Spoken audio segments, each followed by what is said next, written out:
Avec un désir ardent dans votre cœur, demandez à Dieu de vous rendre vainqueur comme Daniel. N'acceptez d'être souillé par aucune des tentations dans lesquelles le diable peut vous entraîner. Dans tous les cas, ayez la conviction que la situation dans laquelle vous vous trouvez est permise par Dieu en vue de votre ministère futur. Cela vous aidera à être prêt et vigilant. Le livre de Daniel nous apprend comment nous pouvons devenir de vrais vainqueurs et nous montre comment Dieu a accordé la victoire en utilisant un petit groupe. Même si nous sommes peu nombreux, Dieu peut accomplir par nous de grandes choses et manifester sa puissance en nous.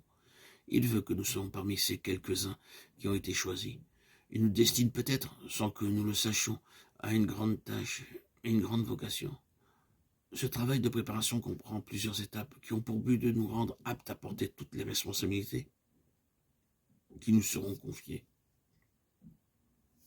Dans Daniel chapitre 1, nous voyons comment 4 jeunes gens ont été préparés sans qu'ils le sachent. Tout d'abord, un jeune homme du nom de Daniel prit position courageusement et résolut dans son cœur de ne pas se souiller avec les mets du roi.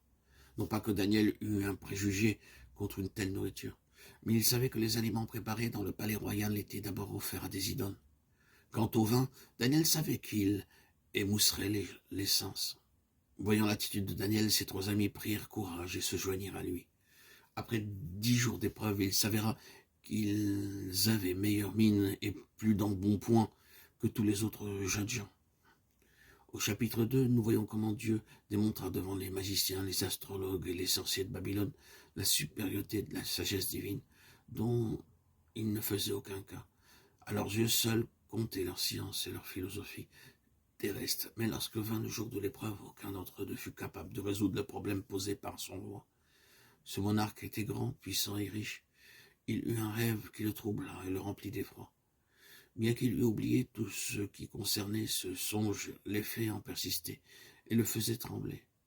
Toute sa richesse et son bien-être ne lui étaient d'aucun réconfort.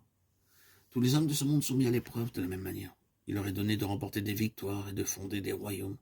Pourtant, un jour, lorsqu'ils sont confrontés à la mort ou quelque autre situation terrible, l'effroi s'empare d'eux et les tourmente jour et nuit. Le roi Nebuchadnezzar se trouvait dans cette situation. C'est pourquoi il chercha l'aide de tous les sages magiciens et devins. Il était disposé à accorder n'importe quelle récompense à quiconque pourrait lui indiquer la teneur du rêve et l'expliquer.